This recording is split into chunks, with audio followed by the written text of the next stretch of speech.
Here we are on Hello. Conversations from Drumroll, this week featuring Ferd Moyse. Hey. Welcome to Geneseo. Hey, thanks for having us. From all the way down in New Orleans. Yep. So you have quite the act that you have put together. And before we start talking about what you're doing currently, I would love to hear a little bit about your background and how you got into music and this New Orleans scene and your, tell us a little about your act. Well, I'm from the Mississippi Delta, Greenville, Mississippi, and it's kind of the home of the blues. Or it's kind of a tangible folk music situation there that existed in some ways, but also had history that was real. Mm-hmm. And then I think through getting into all that kind of stuff, I was never really listening to much modern music, but kind of into old blues stuff. And then I got into Doc Watson, who's kind of like from Appalachia, but he did a lot of blues. His son Merle was like a big, like they kind of bluesed it up. And somehow or another that kind of got in my blood, and I wound up moving up there. That's when I heard old time fiddle music, and I was like, oh, I want to do that. And so I started doing that, and just playing. And that's how I met Chris Stevens with the Hackensaw Boys, and that was a Virginia band. And I wound up kind of returning back to my homeland, if you could call it that, but downriver in New Orleans. And at some point, this little project started. Cool. Yeah. So you hold down your own rhythm section. Yeah. As you play. So would you describe what one of your solo performances looks like, as well as kind of the Ferd band? Yeah. Well, I used to play in this huge band called the Hackensaw Boys. There was a lot of people, but and then I played with my friend Morgan O'Kane, who's also a musician, and he was based in New York and was busking all the time. So he was like a street musician, playing in the subway. And I do that with him a lot. And that was super fun. And we do tours, and sometimes we wind up in New Orleans and busking in New Orleans, which is a thing. And kind of when I moved there, it's sort of like, oh, I can do this. My son was going to where he went to school, a little elementary school in the French Quarter. And I could just drop him off at school and then go play, play by myself in the French Quarter all day, pick him up. So anyway, there was this guy in the subway in New York City in Union Square who played accordion and sat on a suitcase and had a little tambourine thing. And it's just very effective as far as like grabbing attention, especially because it's like a pretty simple beat, Yeah. And everybody kind of, it used to be really cool. So my friend Morgan plays that too. We all sort of like took this guy's idea. So I was doing that in New Orleans, and it was just kind of, it's like a drum machine and a metronome, and I don't know. Interesting. It's fun. And so we just kind of kept on doing it. I started playing some of these songs I was writing with Chris, who plays bass. Mm-hmm. It's like, I don't know. So cool. Yeah.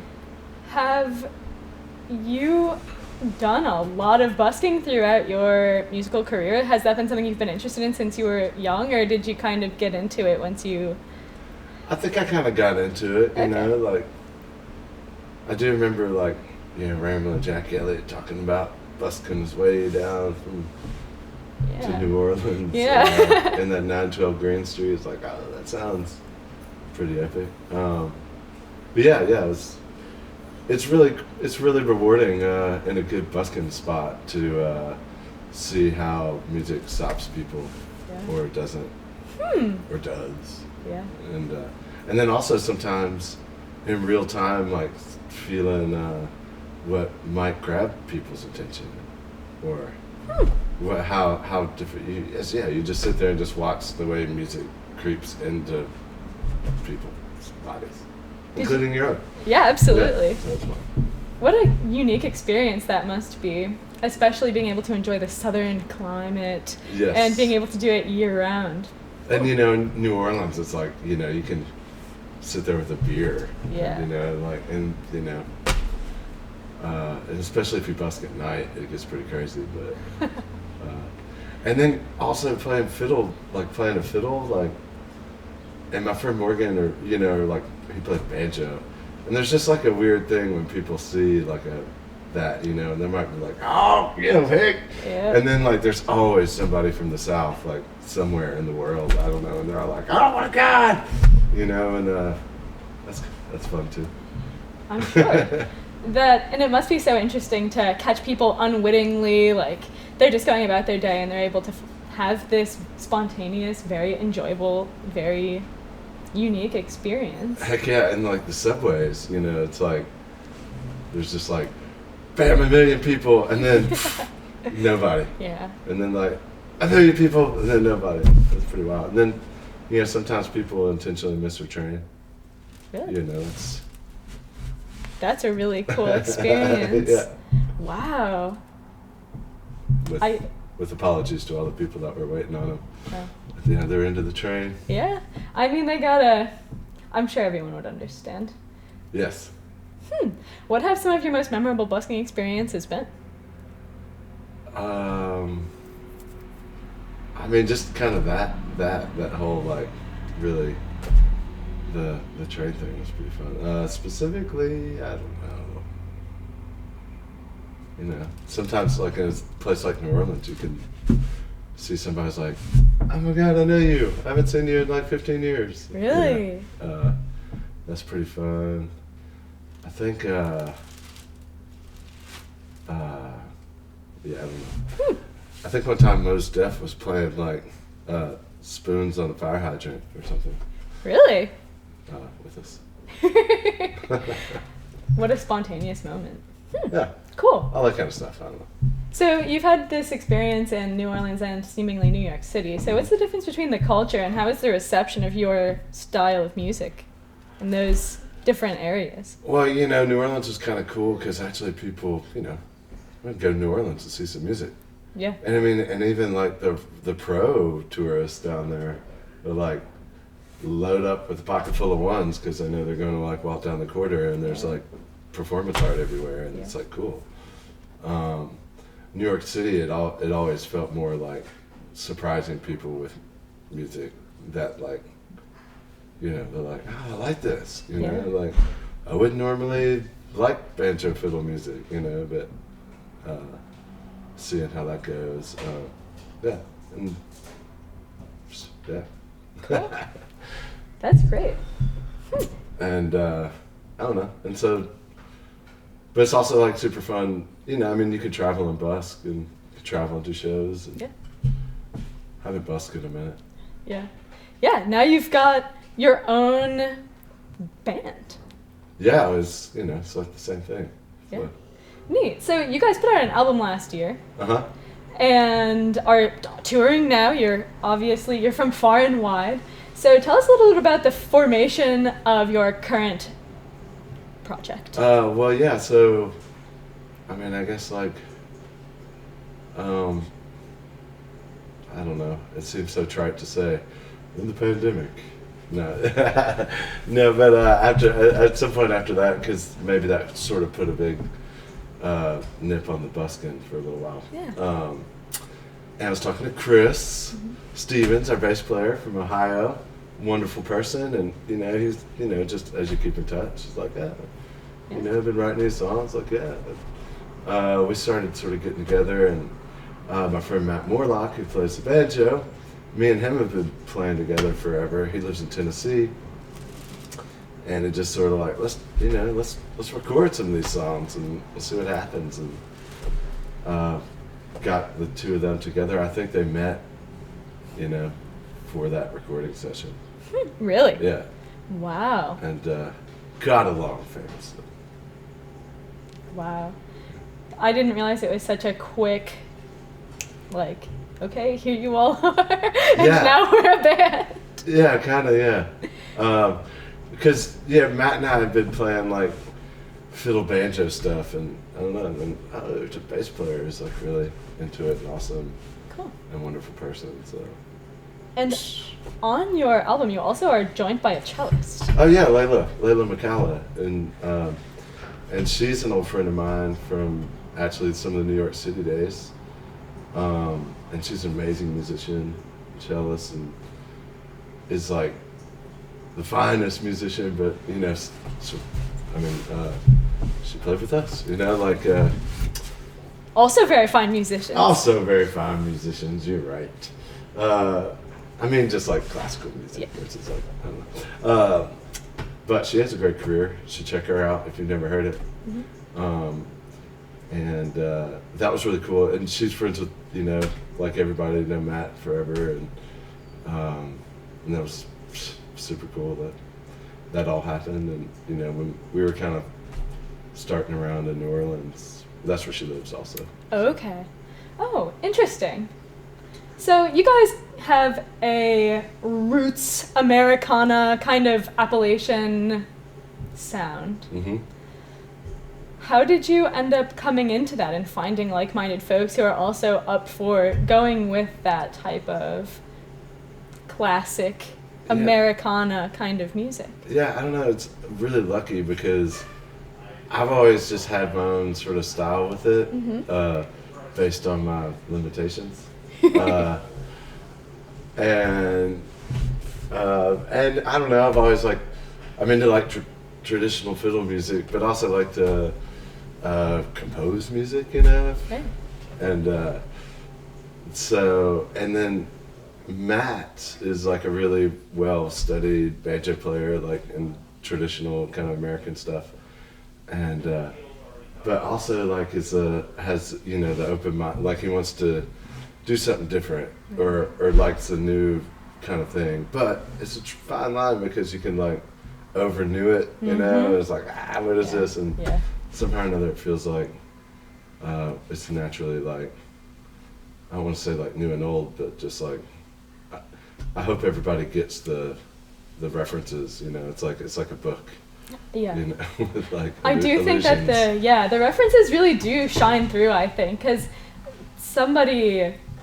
I read through an interview that somebody did from jambands.com or something like that with you, and they mentioned that it fits right in the early 21st century, and I agree, because it really, you do have a very classic sound and a very familiar roots music type of sound, and it's also just very contemporary, like it's very accessible.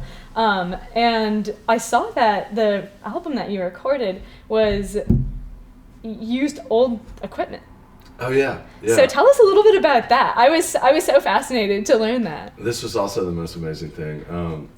We used our friend John Atkinson. He has a kind of a label recording service called Big Tone. Mm-hmm. He was out of Bristol then, but he is so passionate about like this gear and actually like recording and music. So, and he had this studio set up with all this old kind of like you know, pre-60s amazing, beautiful old stuff that he just sources and finds and fixes. He fixes it all, which is like the biggest thing. Mm-hmm. So it's all like top notch. And I just, he set up like a studio, but he would also just load all this stuff in a van and drive to California to record like a jazz singer. Wow. And it's like so passionate, so like, I don't know, this is the neatest thing. And so he brought all that stuff over to Matt's house in Knoxville, and we just like set it all up and just hit it. And, you know, he does all sorts of music. He's an amazing musician himself.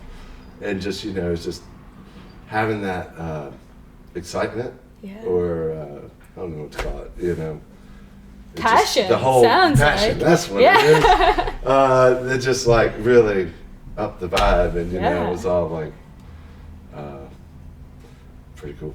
Yeah, it's a very authentic sound. I mean, it sounds amazing. Yeah. And it is kind of one of those qualities that you're listening, and it has this very authentic, it sounds exactly as you would hope that something that sounds like your music would sound, and yet it's coming out today. And as I was listening, I was like, man, this really has a very unique quality to it. And then I ended up seeing that it was recorded on this pre-1960 equipment. Yeah, and it's kind of cool because you can't like almost overthink it, like when you record like that, I guess.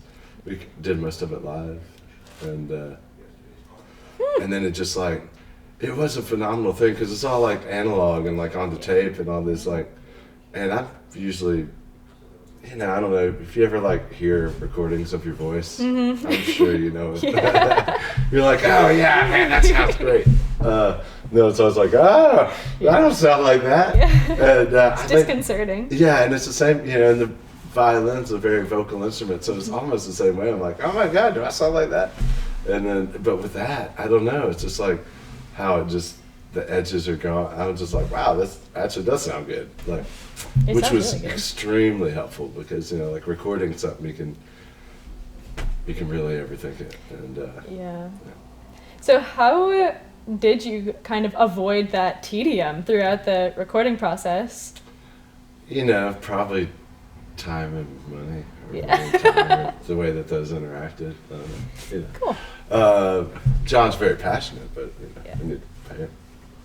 Yeah. I don't know. Yeah. And it was just like, we're going to do it live, so cool. You just kind of play, and I don't know, usually sometimes we didn't really wind up having to redo too much, and I don't know. I want to say, I don't know how we avoided it. It worked out well? It worked out. Yeah, cool. It was fun. So with this, I would say there aren't a ton of bands currently doing what you all are doing. Uh-huh. So what type of... to unpack why that is. I don't get why that is. I think that you've got something really cool and unique and fun going on that's really engaging and fun to listen to. And I'm sure a ton of other people agree. Obviously, you're producing music, releasing it, and touring. So what types of crowds show up to your shows? Yeah. Just the Ferd heads. The Ferd heads. People who like to smile. I don't know. It's been different. Yeah, I used to play in this band, the Hackensaw Boys, and that's been around forever. So sometimes people heard of that, and sometimes people just I don't know what motivates people. We just did like a tour with John R. Miller where we opened up for him, and it was almost profound. I don't know why, but it was just like all sorts of different people who were just like music lovers. Yeah. Like, like sometimes you can go to like a show and it's like, oh, it's like these kind of people, and it was just like so many different kind of people who all had this one thing in common, that they like music, and they would like, show up early, see the opening set and like really, and it was just like, oh yeah, just, I don't know sometimes what, because you see people at shows sometimes like, I'm not trying to, like, you go to shows? Yeah. Or like, whatever, and it's just like, I don't know, just the power of music or the word of mouth. Sometimes, they're there for a happy hour and hear the sound check. Mm-hmm. Some stuff like this, just getting the word out. Yeah, cool. And hoping it resonates in the world. I think it will. Do you think that there's kind of a resurgence of roots music? I don't know. I keep going back to the phrase roots music because that's kind of like the broad umbrella I would put your sound under. It's kind of like folk, traditional sounding, like classic Americana, Appalachian type sounding music. Do you think that there is a resurgence of that going on? Are you finding other musicians that are getting into it? I guess it does feel like it. I feel like there are always like these little weird, I don't know, zeitgeist moments for it. Like Oh Brother Where Art Thou, when that movie came out. I mean, that's pretty much like right when I was learning to play the fiddle, and then like everybody wanted to book a bluegrass band, and I think, I don't know, nowadays with like Billy Strayed, like all the like people, he's playing Doc Watson songs in stadiums, and that's cool. So I feel like, oh, maybe this is another one of those. Yeah. But I don't know. I hope so. Do you? Yes. Do you see it? You feel that? I do. I'm seeing, and maybe it's because I am growing into adulthood. Uh-huh. So I just graduated from college. So I have noticed more of it than I ever did before, and I have paid attention to music pretty closely my whole life. I come from a very musical family, and I'm noticing a lot more smaller groups, a lot more young people that are interested in that type of music, and I think it's great because I've always been into it, and I'm happy that I'm able to see it live and see it with other like-minded people and see young people out at these shows. You know, I mean, I guess like for all the like whatever the music industry, you know, I guess it always felt like, you know, in the 80s or 70s or something, you know, you get like the record deal, then you're like a rock star or whatever, and that's, you know, maybe didn't happen for everyone. Yeah.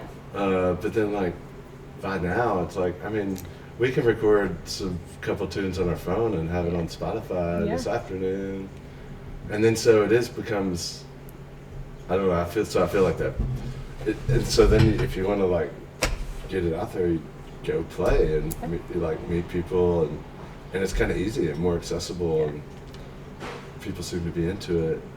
Like, you know, that being in the world, like, how do we cultivate some music and smarts? Yeah, there's a lot lower barriers to entry.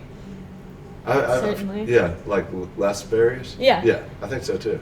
It's nice. I'm happy to see it happening. I'm happy to see young musicians get into it. I think that Billy Strings has kind of created that, or influenced like people that I know. That's their intro to like bluegrass, right? And then they get bit by the bug. Yeah, I mean, I've kind of got into old music through the Grateful Dead and stuff. And so, you know, if people get into like Doc Watson, for Billy Strings, the world is a better place. You know? And cool. If, you know, if they get into Ferd Band because they got into Doc Watson and heard some, I don't know. Yeah. I don't know how it works, but it works. Yeah, it's the organic transmission of cool music to cool folks. It's the folk process. Yeah, it is. That is exactly what it is. Yeah. So, kind of on the topic of folks and the people that are really involved with the creation of the music, you write music, and you perform it. So tell us a little bit about some of the songs that you've written, especially in preparation for your album that just came out and throughout your career, and kind of how your process has developed.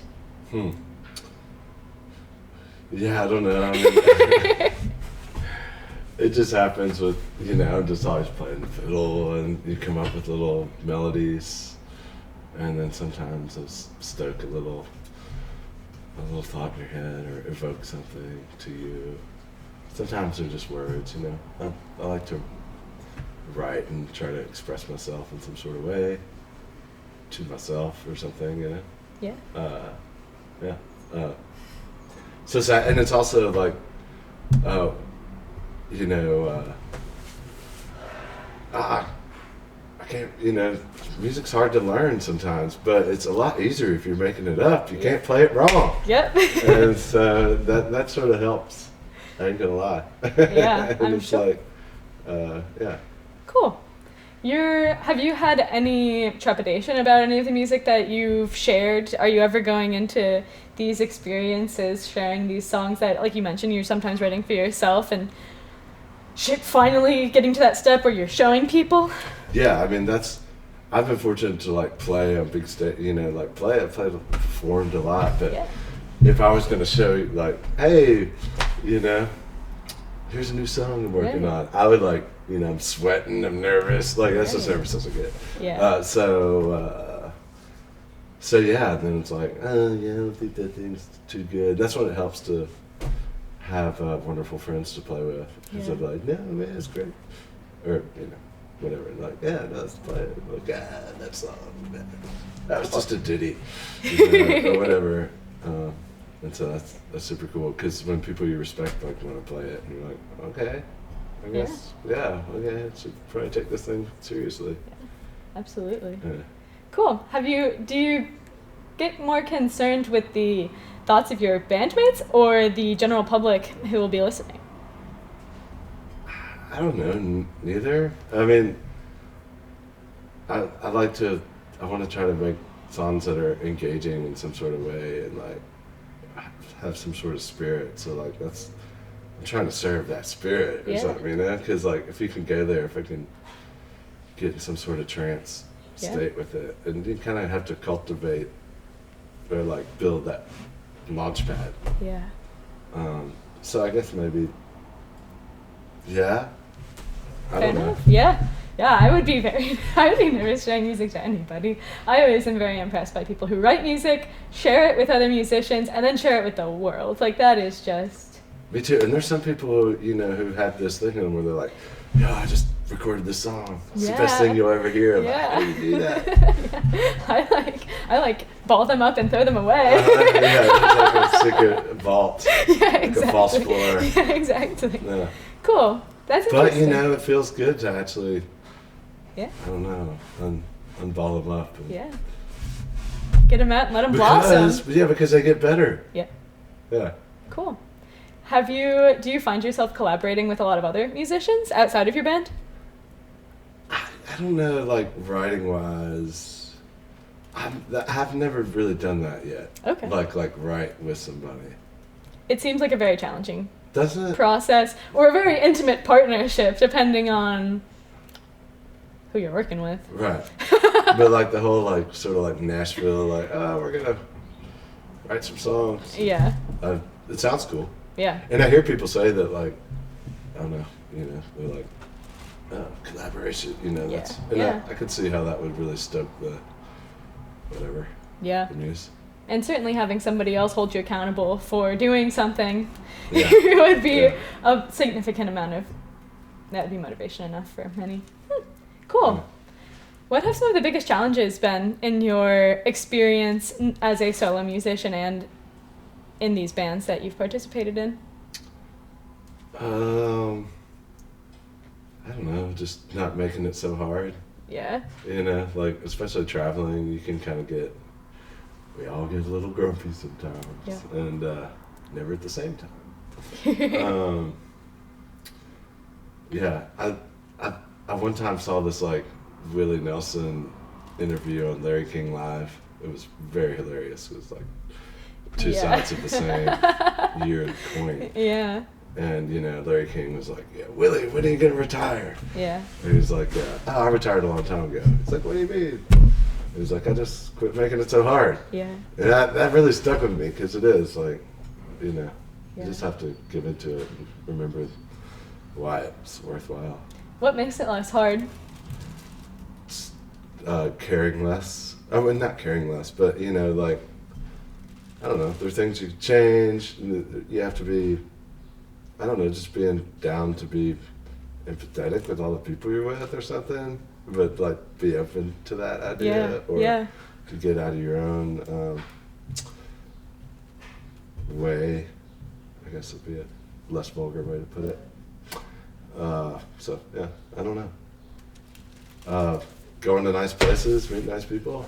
Yeah. The Genesee Valley. Yes, the beautiful, Genesee. such an awesome place. Yeah, the Genesee Valley, carved out by glaciers. Oh, yeah? Mm-hmm. Like That's what they said. That's what they taught me in earth science. Yeah, that's what I hear too. Cool. That's everywhere. What have some of your highlight experiences with this band that you're in now, Ben?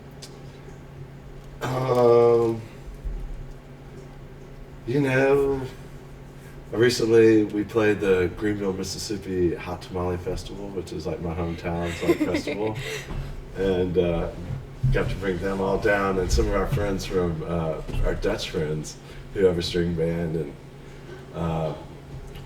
my wonderful friend let us stay at his wonderful like little cabin out in the middle of beautiful Delta, and just sharing that with like all my friends, and also like they're like, oh, I get you a little bit more now, and then like being able to bring that to where I grew up too, like, oh, this is cool music, because Greenville, Mississippi isn't really a big destination for most tours of music.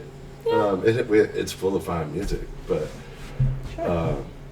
and so that stuff like that has felt really good. That's really cool. And new places, and it is nice to, I mean, this has been a great tour. We're doing like 10 days in New York State, and my first time to see snow this year, Really? Yeah, so these are Being good things. from down south, how has your up north experience been? I mean, certainly you've spent plenty of time up here, but it seems like from everything I have heard, the cultures are quite different. Yeah, I guess. But I mean, it's cold, and that's obvious. but no big Yeah. deal. I don't know. No big deal if you're just passing through. Have you ever been down that way? No, the furthest south I have In the been summer? is DC. Oh wow. Mm-hmm. Okay, So I don't cool, know. cool. I don't know anything about it down there. I know that the food is delicious. Yeah, maybe it has a little. Yeah. I don't know. It's, Cool. You know, it's fun to not to just try to take everything with the open mind because Yeah. I don't know, I had some pretty good, like a beef on Weck's like my favorite sandwich. You know? Really? I traveled to Buffalo just for lunch. Have you tried the garbage plate? I have. Yeah. The Rochester staple. Yeah, I'm into that. You know, Cool. that's one of the fun things to travel is like, oh yeah, garbage plate. You know, like Yeah, try out the regional cuisines. Yeah. Cool. What's the furthest you've traveled for a show? I got lucky to do a little tour in Brazil once, Really? and that was fantastic with probably the only Brazilian bluegrass band. Wow. Yeah. What was that experience like? It's amazing. What's the bluegrass crowd like in Brazil? You know, it was same as here. Like, I mean, it's funny because you can bluegrass, especially maybe it is bluegrass. I don't know if it's all folk, but like, Yeah. it's very like kind of like you can play it for a room full of hipsters in Williamsburg, or you can go to the middle of Penobscot, Kentucky. You know, I'm like, and and still people have a good time. I Yeah. like it. So that Obardo Obanjo is the Brazilian bluegrass band. Okay. And the dude Wagner who plays the banjo, he saw our friend Morgan, who's a banjo player who sits on a suitcase in Okay. the subway once on his trip to New York City, and so he does a suitcase thing. Okay, cool. And that's kind of connected. Are there a lot of folks who do that? Kinda. Okay. Yeah. I didn't realize that it was. So I've seen a person or two doing the suitcase tambourine jam. So I've seen you in videos do it. I didn't realize that it was such a widespread thing though. It's like an iconic thing, seemingly. Yeah, maybe. I mean, it's popular enough where now you can like get like foot drums, at the music store. Yeah. But yeah, I think and then like Mumford and Sons and stuff like that. They kind of did that. Avett Brothers, they not suitcases, but Yeah. yeah. Cool. Well, we're getting close to the end of our time, so is there anything that we have not covered yet that you're interested in chatting about?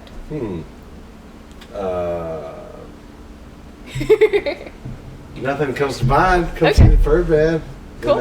Yeah, Appreciate absolutely. what you do. And, we could talk about some Dead in the Valley or. Oh yeah, there's been plenty of Dead in the Valley. Dead in the Valley was my radio show as a student at Geneseo, but we've done Dead in the Valley has had its time in the sun. I retired the show when I graduated. Okay. Yeah, I did 48 one-hour-long episodes available on the WGSU Instagram. Yeah. And that is kind of the end of it. 48 hours of Grateful Dead and Grateful Dead adjacent music and education on WGSU. Yeah, that was a ball. That's a lot. That's because the Grateful Dead adjacent's pretty expensive. Pretty expensive. Yeah. And it's cool. That's like kind of a new. I mean, that's such a big part of our folk story, probably looking back. Oh yeah, and they certainly drew on a lot of folk influences, and we could go on for hours about the Dead. Yeah. But you were talking earlier about people coming out, or like and it's not exactly sure what motivates an individual person to come see music, but Yeah. that seemed like that was like some core, I guess, community, and it's like a church vibe, right? Like, Yeah. It's going to gather with other people who enjoy, one similar thing together. Yeah. Cool. Well, Thanks for having us. Thanks for what you do. We, I don't know, with ferdband.com, Cool. We're out there in all those ways. great. And heck yeah. Perfect. Yeah. Well, thank you so much for joining us this week on Conversations from Drumroll. Pleasure's mine. Absolutely. Thanks, Sarah. And we will see you. Well, your show will have passed by the time that this airs, but I'm looking forward to. Well, I'm not sure that I will be able to make it out tonight, depending on what happens at the radio station. But Geneseo certainly has a treat in store. Yeah, and we do come back to the area a lot. our bass player lives in Livonia, and so we kind of are home based here. So just look out for the name Ferd, and we'll probably be around again. Perfect. Great. Well, thank you very You'll much. have your chance again. So. Yes, absolutely. Yeah. Perfect. Well, thank you so much, and we'll talk to you soon. Heck yeah.